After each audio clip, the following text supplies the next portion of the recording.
বিচিত্ৰ কুমাৰ নেহ পলাশবাৰীৰ উদ্যোগ আৰু কালীপ্ৰসাদ দাস হাইস্কুল ৰামপুৰৰ সহযোগত সুধাকণ্ঠ ভূপেন হাজৰিকাদেৱৰ জন্ম শতবাৰ্ষিকী উদযাপন। সুধাকণ্ঠ ভাৰতৰত্ন ডক্টৰ ভূপেন হাজৰিকাদেৱৰ জন্ম বাৰ্ষিকী উপলক্ষে বিচিত্ৰ কুমাৰ নেহ পলাশবাৰীৰ উদ্যোগত আৰু কালীপ্ৰসাদ দাস হাইস্কুল ৰামপুৰৰ সহযোগত সুধাকণ্ঠ ভূপেন হাজৰিকাদেৱৰ জন্ম শতবাৰ্ষিকী দক্ষিণ কামৰূপৰ ৰামপুৰস্থিত কালীপ্ৰসাদ দাস হাইস্কুল প্ৰাংগণত উদযাপন কৰা হয়। ডক্টৰ হাজৰিকাদেৱৰ জন্ম শতবাৰ্ষিকী উদযাপন হিচাপে ভূপেন হাজৰিকাদেৱৰ পবিত্ৰ স্মৃতিত বন্তি প্ৰজ্বলন আৰু পুষ্পাঞ্জলি প্ৰদান কৰা হয়। বন্তি প্ৰজ্বলন আৰু পুষ্পাঞ্জলি প্ৰদান কৰে প্ৰভাষ চন্দ্ৰ চৌধুৰীয়ে।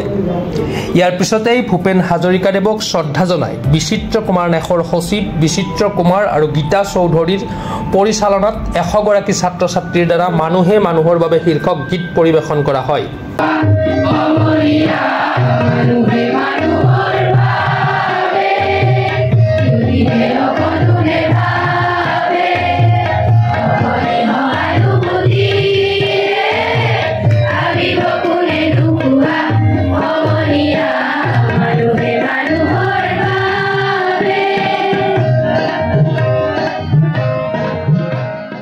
গীত পৰিৱেশন কৰা ছাত্ৰ ছাত্ৰীক নেহৰ ফালৰ পৰা একোটিকৈ কলম প্ৰদান কৰা হয়। তাৰ পিছতেই এখনি নেহৰ সভাপতি বিমল শৰ্মাৰ সভাপতিত্বত সভা অনুষ্ঠিত কৰা হয়।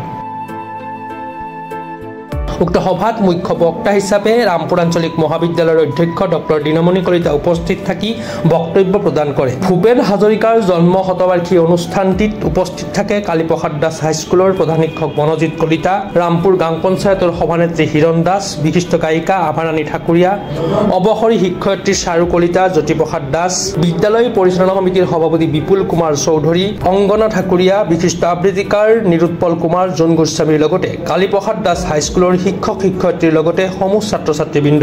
নমস্কাৰ।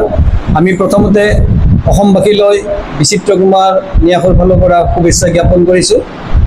আমিও আজি গোটেই অসমৰ লগতে আমাৰ ৰামপুৰত কালীপ্ৰসাদ দাস হাইস্কুলৰ সহযোগত আৰু বিচিত্ৰ কুমাৰ নেহৰ উদ্যোগত দিনজোৰা কাৰ্যসূচীৰে কেইটামান অনুষ্ঠান পালন কৰিলোঁ। আমি ৰাতিপুৱা ডক্টৰ সুধাকণ্ঠৰ প্ৰতিচ্ছবিত মাল্যাৰ্পণেৰে আৰু তেখেতৰ বন্তি প্ৰজ্বলনেৰে কৰা হয় প্ৰতিচ্ছবিত, আৰু তাৰপিছতে সুধাকণ্ঠৰ কালজয়ী গীত মানুহে মানুহৰ বাবে এই গীতটি আমি 100জনতকৈও অধিক ছাত্ৰ ছাত্ৰী আৰু আমাৰ উপস্থিত থকা শুভাকাংক্ষীসকলৰ দ্বাৰা পৰিৱেশন কৰোঁ। নিউজ ডেস্ক ৰিপৰ্ট, প্ৰাতঃ টাইম ডিজিটেল। অসমৰ সংবাদ জগতখনৰ বাবে এক সুখৰ খবৰ।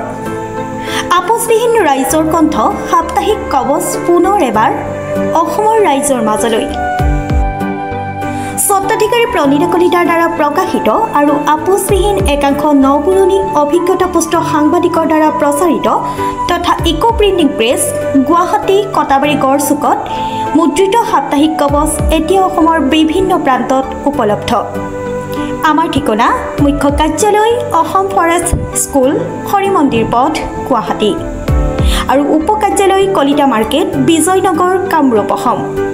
মোবাইল নম্বৰ হৈছে 9435114666 70024722813।